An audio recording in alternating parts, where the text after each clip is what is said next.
ताजमहल के 22 कमरे खोलने वाली याचिका पर मंगलवार को इलाहाबाद हाई कोर्ट की लखनऊ बेंच में सुनवाई हुई, लेकिन वकीलों की हड़ताल की वजह से सुनवाई नहीं हो सकी।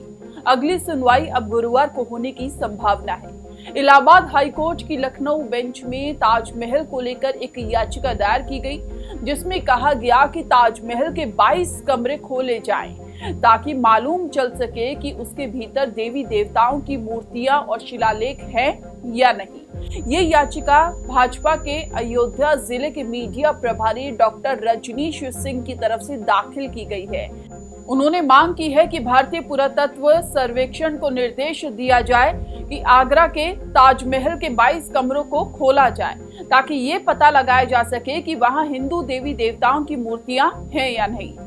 पेशे से दंत चिकित्सक डॉक्टर रजनीश सिंह का कहना है कि बंद कमरे खुलने पर ही ताजमहल की वास्तविक सच्चाई सामने आएगी। इससे पहले अयोध्या के ही तपस्वी छावनी के पीठाधीश्वर जगत गुरु परमहंस आचार्य ताजमहल में शिवलिंग की स्थापना करने पर अड़े थे। उनका कहना है कि ताजमहल वास्तव में तेजो महल्य नामक प्राचीन मंदिर है। याचिका में ताजमहल को तेजो महल्य बताते हुए सरकार से तथ्य खोज समिति गठित करने के निर्देश देने की मांग की गई है।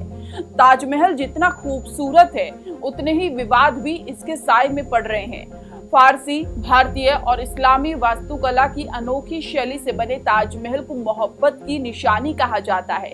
दावा किया जाता है कि मुगल बादशाह शाहजहां ने अपनी पत्नी मुमताज की याद में यमुना के किनारे सफेद संगमरमर से इसे बनवाया था। ताजमहल के निर्माण में 22 साल लगे। इसका निर्माण 1631 में शुरू हुआ था, जो कि 1653 में पूरा हुआ।